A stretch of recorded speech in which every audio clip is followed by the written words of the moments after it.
오늘부터 몇 주간에 걸쳐서 구약 소선지서 12소 소선지서 중에 하나인 미가서 말씀을 배우고자 합니다. 선지자 미가는 남왕국 유다를 향한 하나님의 정의를 부르짖었던 선지자였습니다.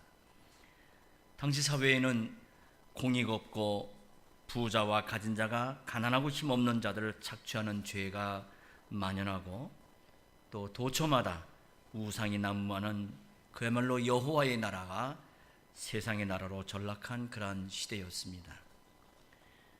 이러한 시대 속에서 하나님께서는 미가라는 사람을 당신의 선지자로 부르셔서 하나님의 공의를 전하게 하셨습니다. 미가라는 이름은 원래 미가야라는 말의 준말인데요, 여기서 미는 누구인가 라는 뜻이고, 가는 같다라는 말이고, 야는 여호와를 가리키는 의미로 미가야 하면 누가 여호와와 같은가 라는 의미의 이름입니다.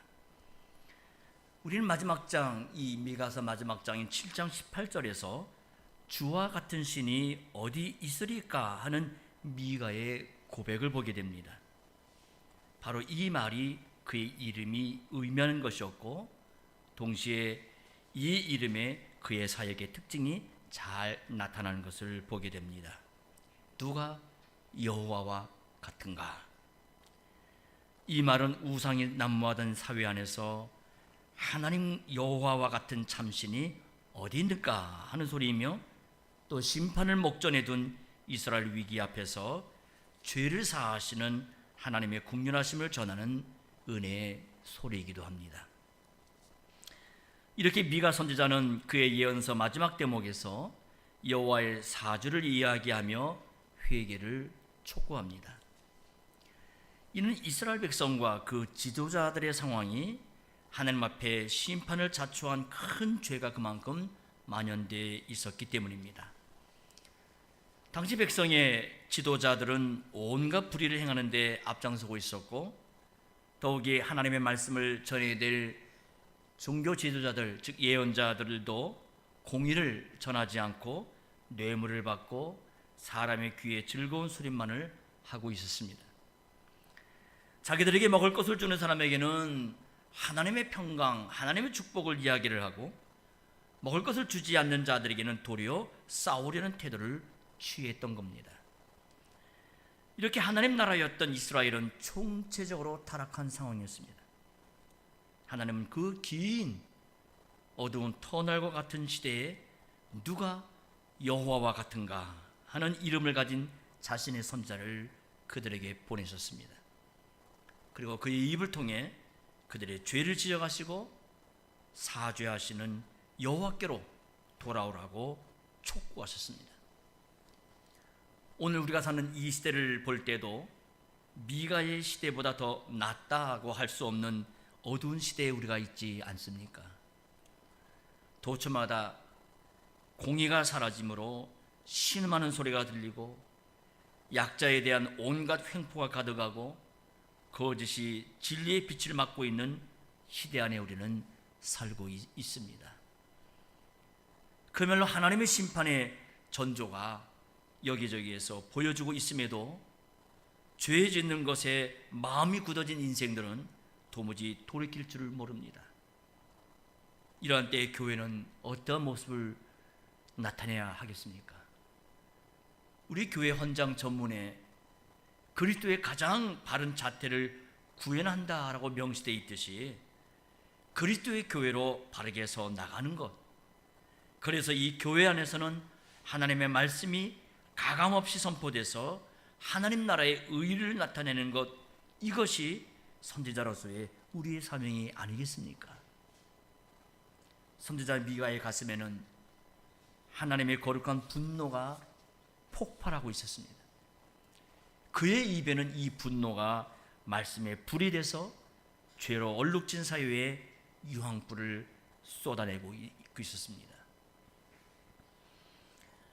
우리가 1장 1절 우리가 살펴봤지만은 이사야나 예레미야 또 에스겔 선지자의 경우 자신의 계보나 아버지의 이름을 밝혀주고 있는 데에 비해서 미가는 출신이 자기의 부모에 대해서 전혀 말하지를 않습니다.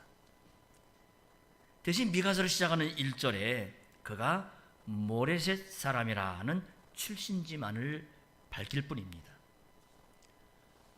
여러분들의 성경을 보실 때 자신의 출신지만 밝히는 선지자로 우리가 생각할 때는 미가 외에도 아모스, 나홈이라는 선지자가 있는데요, 이들에게는 한 가지 공통점이 있습니다. 세 선지자 모두가 자신의 고향을 떠나서 다른 지역에서 사역을 했다는 점이에요. 그러니까 혹시 성경에서 그 부모를 말하지 않고 출신지만을 얘기하면 이 사람은 자기 고향을 떠나서 다른 지역에서 복음을 전한 사람이구나 하고 여러분들 보시면 아마 맞을 겁니다. 아모스는 드고아를 떠나서 북왕국 이스라엘로 갔고, 나홈은 아수르의 느느웨를 찾아가 말씀을 전했습니다. 그리고 미가는 고향 모레셋을 떠나 예루살렘에서 사역을 했습니다. 모레셋이라는 지역은 예루살렘에서 남서쪽으로 35km 떨어진 해발 400m 달하는 고지대의 작은 요새화된 마을이었습니다.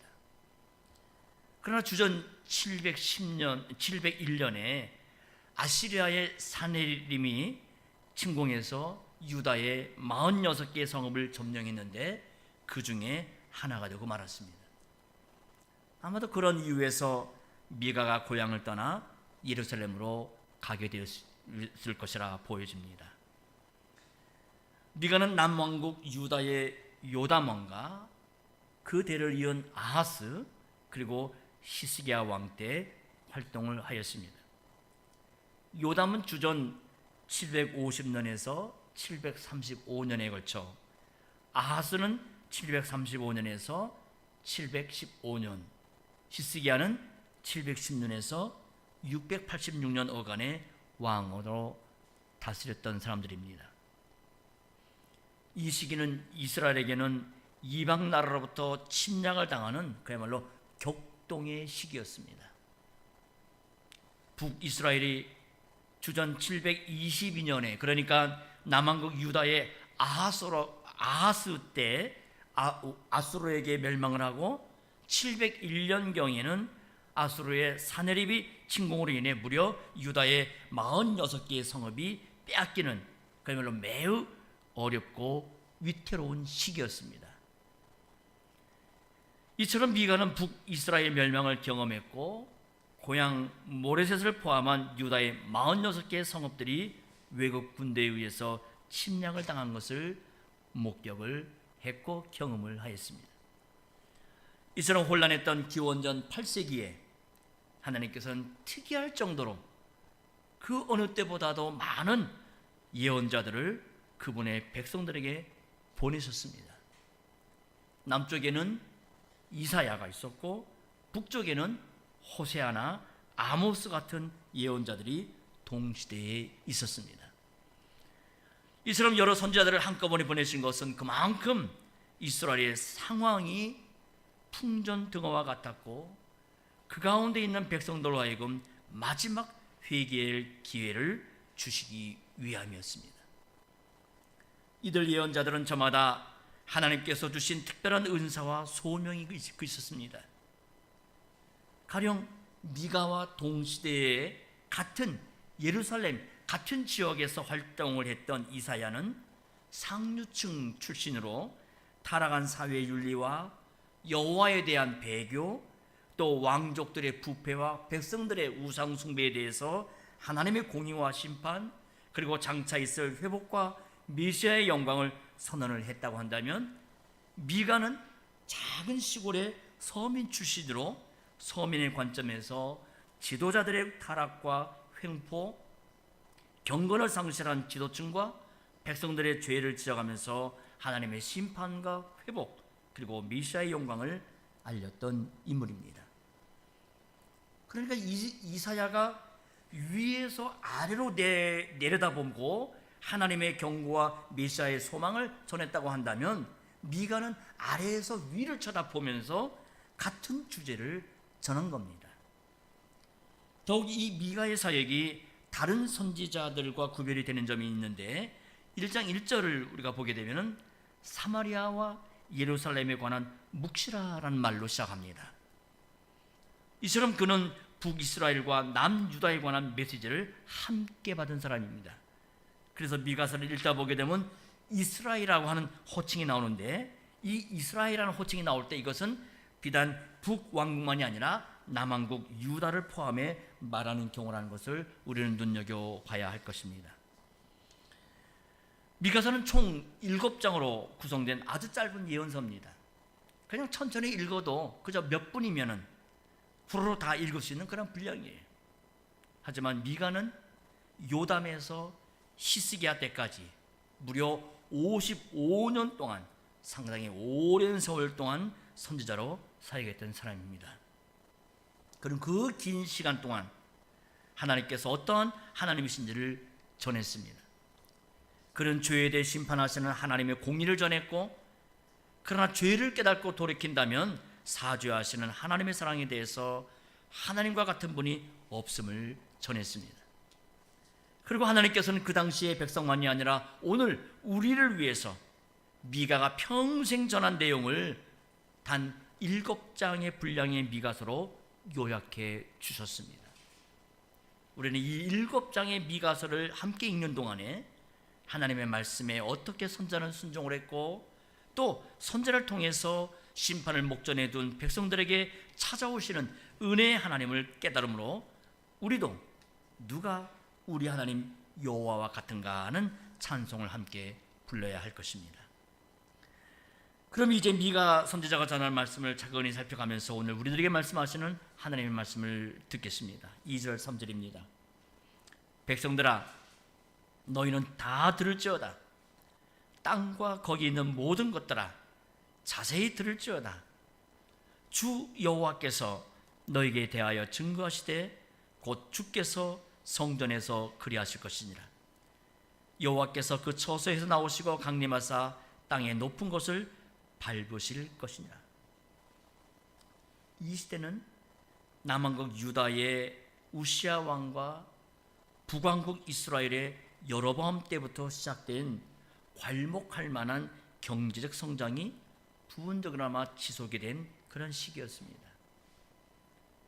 그러나 과거에 경험하지 못했던 이 경제적 부흥은 이기주의와 인간적인 사욕을 위해 종교를 이용하려는 종교 타락과 사회적 가치관이 파괴되는 등 많은 후유증을 이 팔레스타인 이 지역에 나타내고 있었던 시기였습니다. 그러나 이보다 더 심각했던 것은 이스라엘 백성들이 옛적에 하나님과 맺은 언약에 대해서 더 이상 관심조차 주지 않았다는 점이에요.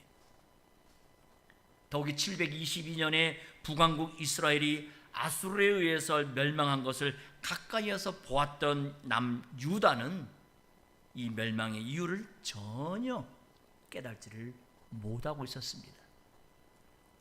오히려 아하스, 남왕국 유다의 왕 아하스는 한 줄 더 떠 이방의 신전을 세우고 자신의 아들마저 그 이교의 방식대로 불살라 죽이는 이교적인 가증스러운 행위를 마다하지 않았고, 백성들도 덩달아 우상에 미쳐있는 현실이었습니다.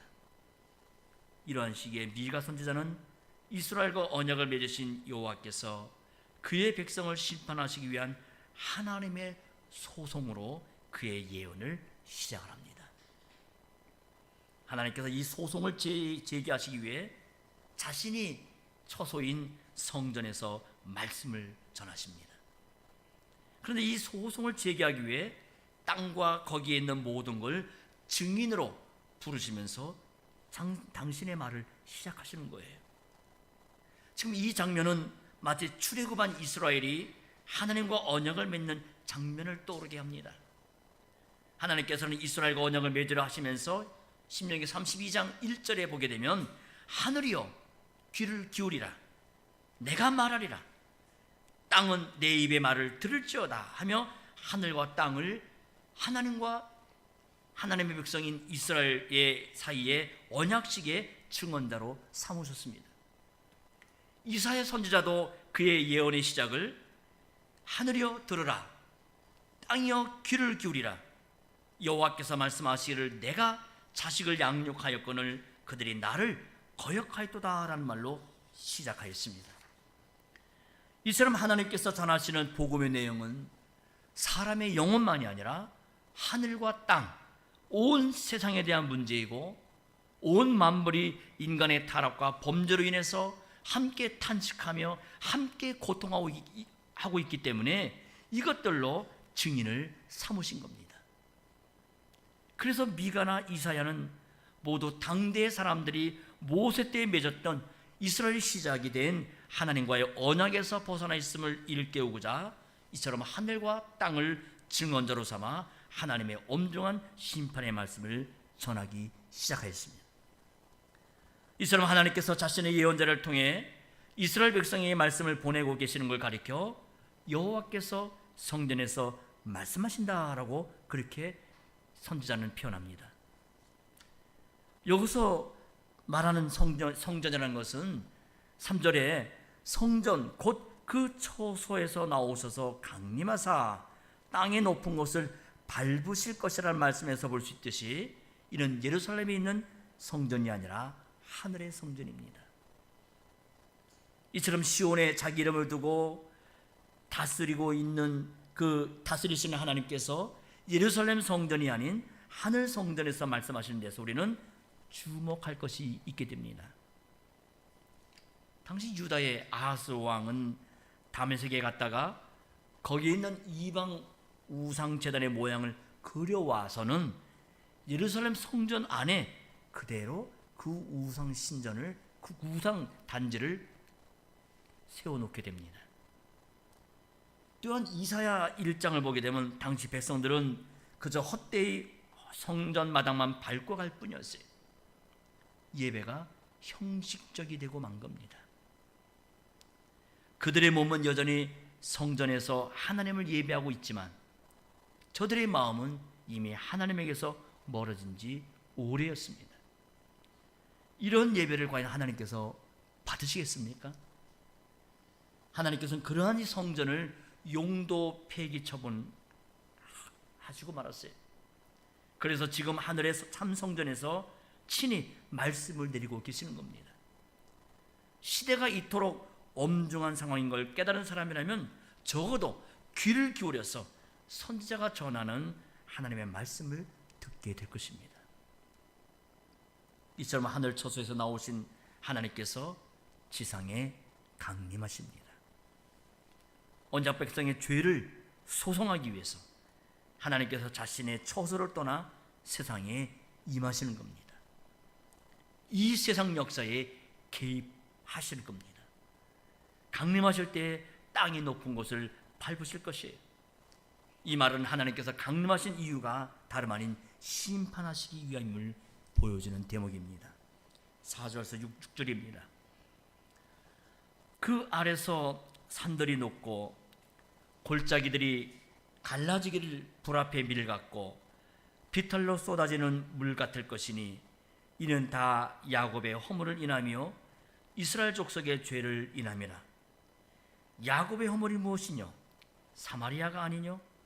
유다의 산당이 무엇이뇨? 예루살렘이 아니뇨? 이러므로 내가 사마리아로 들의 무더기 같게 하고 포도심을 동상 같게 하며 또 그 돌들을 골짜기에 쏟아내리고 그 지대를 드러내며. 하나님께서 하늘 초소에 나오셔서 강림하셔서 밟으신 땅의 높은 곳을 밟으셨다 그래요. 어디를 말하는 겁니까? 5절이 그곳이 어디인지를 말해줍니다. 즉 사마리아와 예루살렘이고 또 심판하시는 목적도 그들을 파하기 위해서, 파괴하시기 위해서 내려오시는 겁니다. 사실 북왕국 이스라엘 수도인 사마리아와 남왕국 유다의 수도인 예루살렘은 모두가 다 높은 산지에 건설된 도성들입니다. 사마리아는 아합의 아비인 오므리가 자기 왕조를 열면서 사마리아 산 위에 성을 건설했고, 그의 아들 아합은 그곳에 다름 아닌 바알 신전을 세웠습니다. 남쪽의 유다 역시도 예루살렘이 수도였는데, 예루살렘 역시도 높은 시온산 선 위에 있었습니다. 하나님께서 이들 도시들을 보실 때 그것은 하나님의 심판을 불러일으키는 범죄자들의 소굴처럼 보였습니다. 그래서 그 도성들에 거하는 백성들의 죄를 심판하시고자 강림하셨어요. 하나님께서 땅의 높은 곳을 밟으신다. 이 말은 공간적으로 이들 도성을 파괴하실 것을 말하는 거지만은 이와 함께 이 말에는 상징적인 의미가 담겨 있습니다. 즉 사람들의 높은 마음들을 심판하신다는 뜻이 이 안에 포함된 겁니다. 지금도 그렇지만 예로부터 권력과 재물이 풍부한 수도에는 다른 곳과는 달리 경제활동이 매우 활발하게 진행이 됩니다. 여러분들 수도권에 가면 그렇잖아요.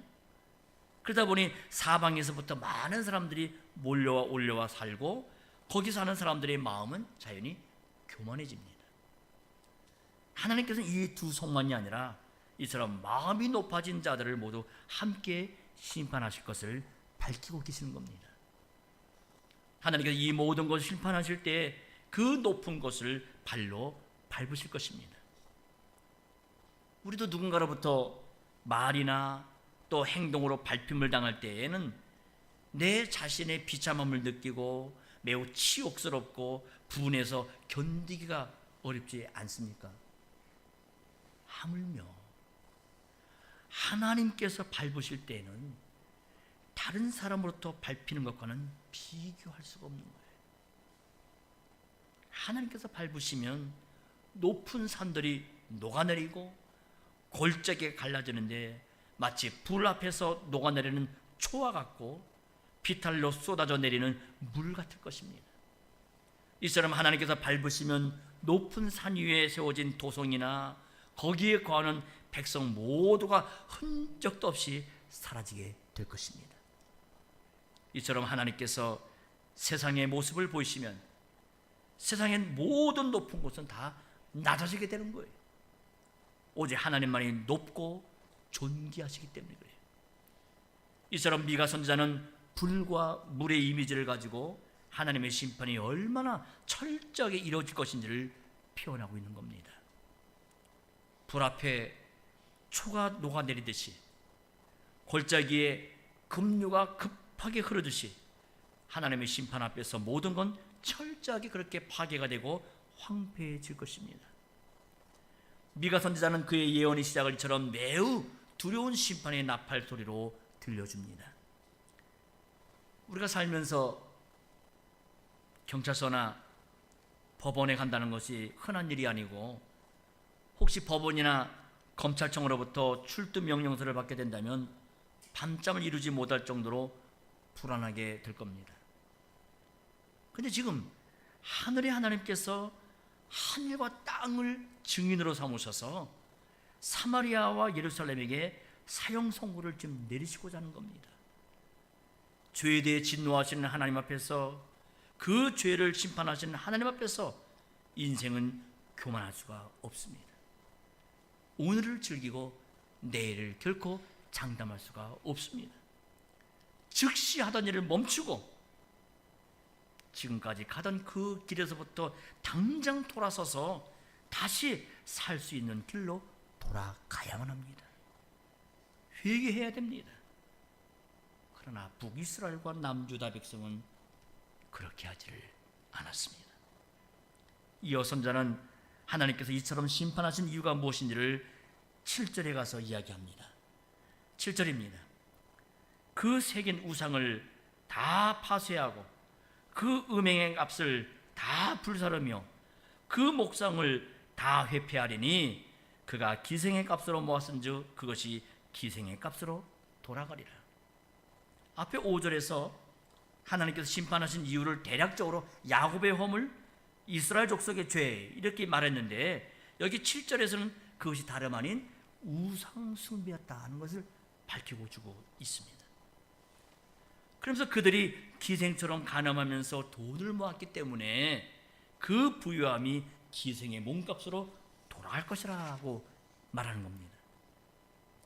그럼 야곱의 허물이 정확히 뭘 말하는 걸까요? 선자는 야곱의 허물이 무엇이뇨? 사마리아가 아니뇨라고 이미 5절에서 언급을 했습니다. 그럼 사마리아에서 무슨 일이 벌어졌던 겁니까?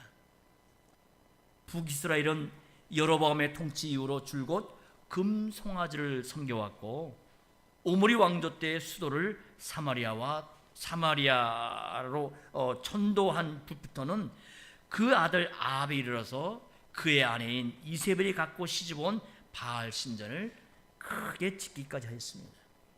그래서 당시에 사마리아라고 하게 되면 우상 많은 도시라고 알려질 정도예요. 근래의 사마리아 지역에서 출토된 고고학 자료들을 보게 되면 거기에 많은 사람들이 이름들이 나오는데요. 이들 중에 상당수가 이스바알 또는 벤바알, 즉 이스바알 그러면 바알의 사람, 또 벤바알 그러면은 바알의 아들이라는 이름인데, 즉 이 바알이라는 이름을 담고 있었던 것을 보게 됩니다. 이런 당시 바알 문화가 얼마나 극심했는지를 보여주는 자료들이에요. 그러게 야곱의 허물이 무엇이냐? 사마리아가 아니뇨라는 말씀을 전할 때 이 말씀을 듣는 백성들로서는 당장에 바알 우상 숭배에 관한 하나님의 진노다라는 사실을 알 수가 있었습니다. 사실 사마리아가 수도로 있는 동안 북이스라엘은 비교적 정치적으로나 경제적인 안정을 누리고 있던 시기였습니다. 비록 북왕국 시조인 여로보암을 비롯한 모든 북왕국의 왕들이 악한 왕들이었지만, 특히 오므리 왕조를 비롯해서 그 다음 예후 왕조 때에도 하나님께서는 그분의 백성들을 위해서 그 사회에 상대적인 안정을 허락하셨습니다. 하지만 안정된 삶을 취해 살다 보니 어느새 자신들이 하나님의 언약 백성이라는 사실조차 잊고 사는 그들이 되고 만 거예요. 자신들이 왜 가난에 살고 있는지, 자기들의 정체성이 뭔지도 지금 심해지고 있는 겁니다. 그런 그들에게 하나님께서는 그 어느 때보다도 더 많은 예언자들을 그 시대에 그들에게 보내셨습니다. 오므리 왕조 때는 우리가 잘 아는 엘리야나 엘리사를 보내시고, 또 예후 왕조 때에는 호세아나 아모스 같은 예언자들을 보내셔서 하나님의 어미하심과 거룩하신 뜻을 다 가르쳐 주셨어요.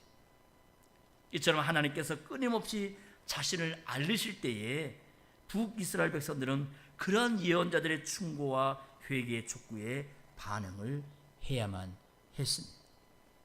하나님의 사랑과 어미를 깨닫고 적어도 사시고 참되신 하나님께로 돌아와야 할 것입니다.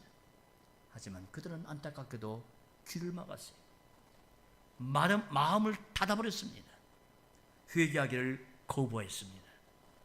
주변 나라들에서 심상치 않은 국제 정세를 보게 하셨음에도 불구하고 이런 하나님의 심판의 조짐에도 그들은 회개의 자리로 나아가지를 아니했던 겁니다. 이에 대해 하나님께서는 북이스라엘을 완전히 심판하시기 직전 10년 전에 주전 732년에 갈릴리 지역 백성들 모두가 포로로 잡혀가는 큰 침략을 당하게 하셨습니다. 일명 그것을 갈릴리 포로 사건이라고 하는데요, 역사에서 이 갈릴리 포로 사건이라고 따로 이름 붙여진 이 사건은 북이스라엘이 주전 722년에 멸망하기 바로 불과 10년 전 일이에요. 하나님 그토록 임박할 정도로 그들에게 경고의 메시지를 강하게 보이셨던 겁니다. 이처럼 미리 경고를 하셨음에도 그들은 회개할 줄을 몰랐어요. 이제 그들에게 남은 것이라고는 무서운 심판 외에는 남은 것이 없었습니다. 그야말로 불의 초와 같고 비탈로 쏟아지는 물 같은 하나님의 심판만이 그들 앞에 남아 있었습니다. 이러한 사마리아에 대해서 6절에서는 들의 돌무더기 같이 다 파괴하실 것을 말씀합니다. 사마리아 성을 쌓았던 지대가 모두가 다 회파돼서 성의 돌들이 쏟아져 내릴 것이고, 그들이 숭배하던 우상들도 다 파괴가 되고 불살라져서 쓰레기 더미가 되고 말 거예요. 성읍이 건설되기 전에 사마리아 산은 포도나무, 포도 이 농장으로 유명한 산이었는데, 그렇게 산이 포도원이었던 것처럼 그 땅을 이전 상태로 되돌려 주실 겁니다. 미가 선지자는 7절에 무려 3번에 걸쳐서 음행의 값, 기생의 값, 기생의 값, 이 말을 세 번 연거푸 반복합니다. 이는 사마리아 사람들이 우상을 섬길 때마다 신전에 있는 신전 창녀들에게 몸값으로 지불했던 돈이나 귀금속 혹은 식량, 옷 등을 말해주고 있는 거예요. 이처럼 고대 근동 지역의 우상 종교들은 성적으로 매우 문란했습니다. 많은 신전 창녀들을 두어서 이들이 예배자들로부터 받은 화대로 유지하고 있었어요.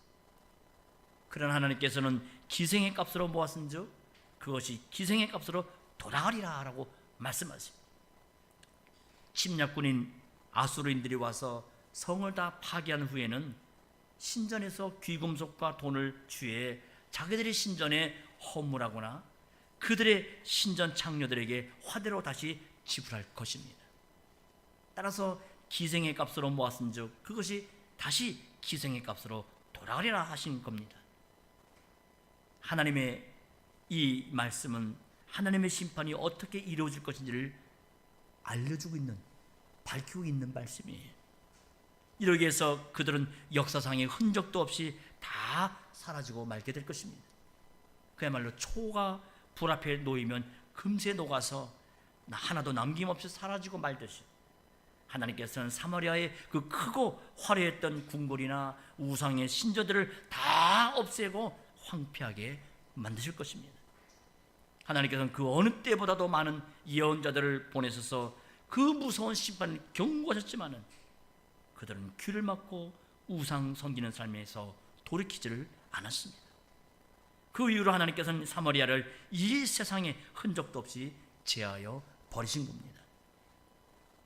그런데요, 심판은 비단 북이스라엘에게만 국한되지 않았습니다. 남유다에까지 미친 거예요. 미가가 활동하던 시기에 유다 왕국을 보게 되면 요담 왕은 백성들이 우상을 섬기고자 산에 산당을 세운 걸 제하지를 않았고, 뒤은 그의 아들 아하스는 한술 더 떠서 앞서 얘기했다시피 다메섹에 가서 이방 나라에 가서 우상 숭전을 보고 와 그 제단 모형을 그려가지고 이래도 사람 성전 안에다 그대로 재현까지 했습니다. 이처럼 이들 역시 사마리아와 다를 바 없이 우상 숭배로 나가고 있었고 도무지 하나님을 경외하는 것이 없었습니다.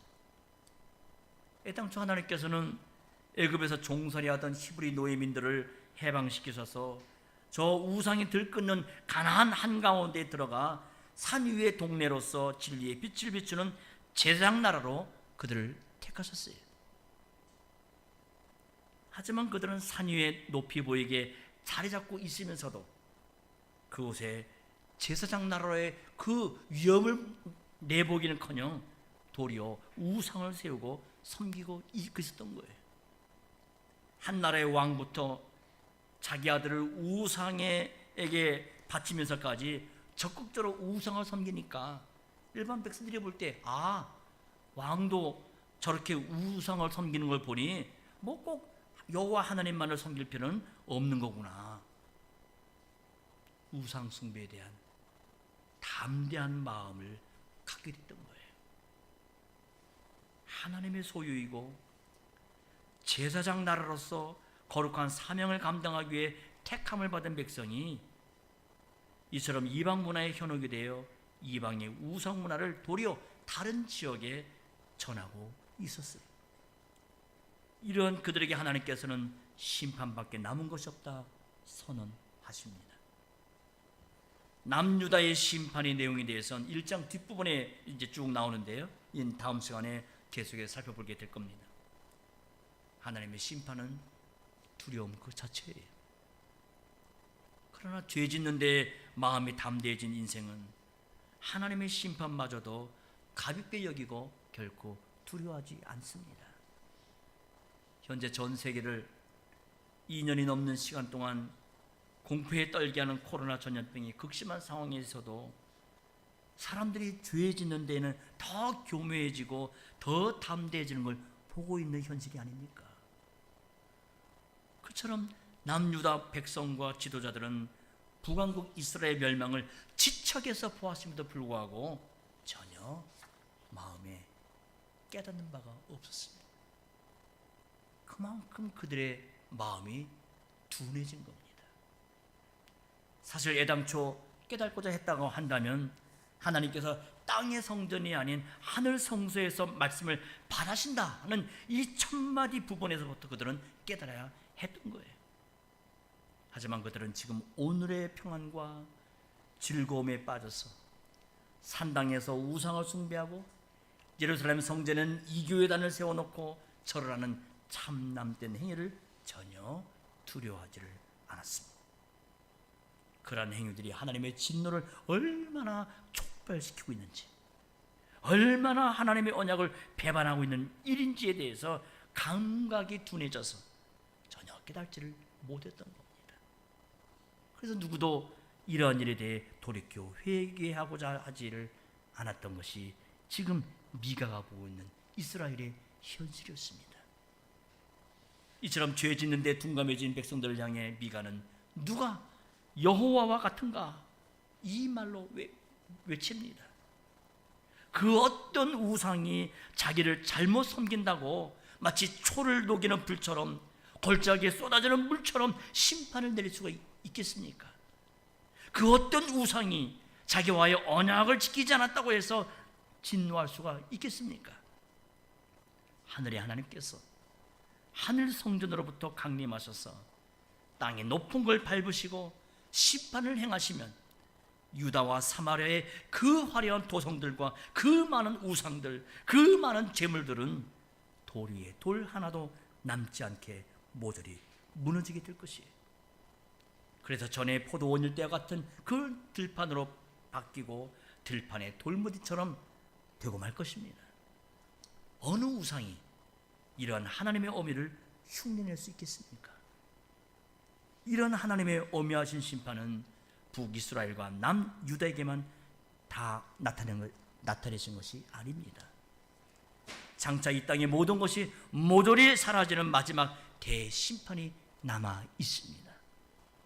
이 심판 이후에는 새로운 하늘과 새 땅이 펼쳐지게 될 것입니다. 그때는 이 세상의 재물로 만족하며 즐기던 인생들은 영원한 형벌에 거할 것이, 그러나 이 세상에서 힘없고 연약에 겸손히 주님만을 의지하면서 신절을 지키고 산 신자들에게는 주께서 하늘의 형상을 입혀주시고 어린 양의 영원한 혼인잔치에 참여하게 하실 것입니다. 이 소망이 다름 아닌 우리에게 있습니다. 비록 우리의 현실은 한숨이 나올 정도로 어렵고 힘든 여정의 한복판에 있지만 이 소망이 우리를 오늘의 고난을 견디게 합니다. 이 소망은 허황된 망상의 결코 아니에요. 우리 하나님께서 그리 하실 겁니다. 그 어미하심에 여호와와 같은 분은 아무도 없습니다.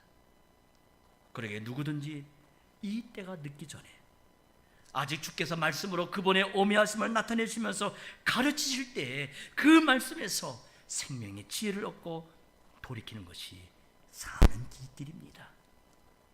미가 선지자는 이러한 심판의 소리와 함께 장차 베들레헴에서 나실 아이에 대해서 7장에서 가르칩니다.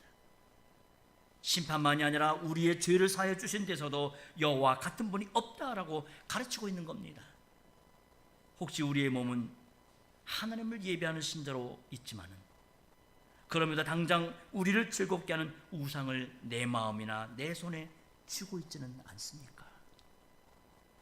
하나님같이 의지하고 하나님처럼 사랑한다면 그것이 돈이든 명예든 뭐든 간에 그것이 우상이 되고 마는 겁니다. 그러나 그것이 우리를 결코 영원히 살게 하지는 못하는 거예요. 내일을 알 수 없는 미지의 시간에 살고 있는 우리지만 우리에게는 주님께서 준비하신 해 저 너머의 영광된 소망이 분명히 있습니다.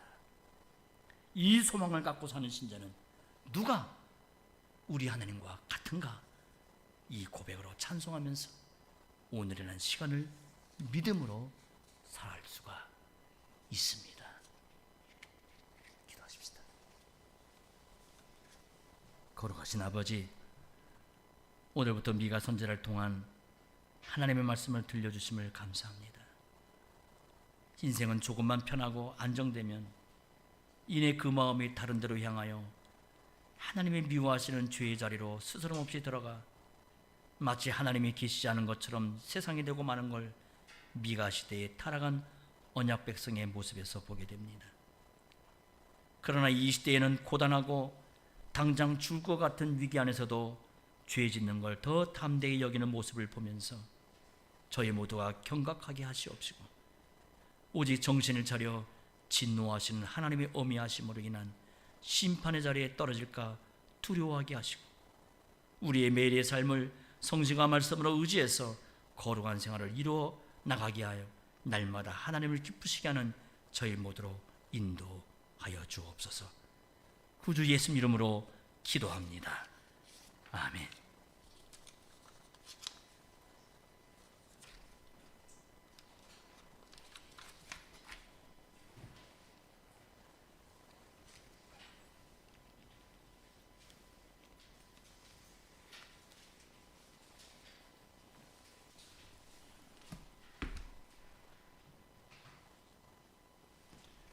송영 165조 찬송하면서 축도로 마치겠습니다.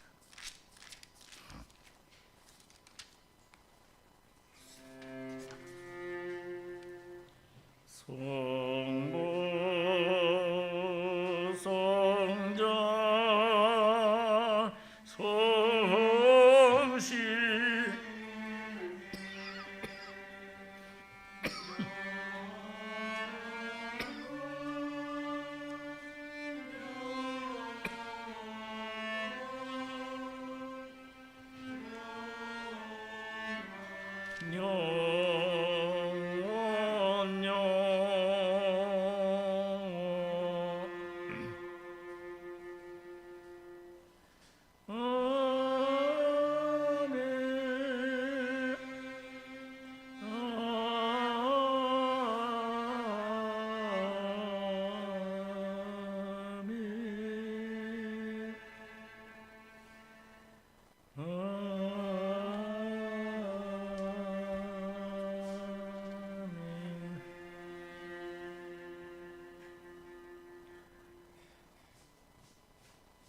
우리를 죄로부터 구속하신 성자 예수 그리스도의 구원의 은혜와 독생자를 우리에게 보내시면서까지 하나님의 전부를 아낌없이 주신 성부 하나님의 크신 사랑하심과 그리스도의 말씀으로 우리를 거룩하게 또 연합하여 살게 하시는 성신 하나님의 교통하심이 예배하는 이 교회와 주의 자녀를 위해 항상 함께 하옵소서. 아멘.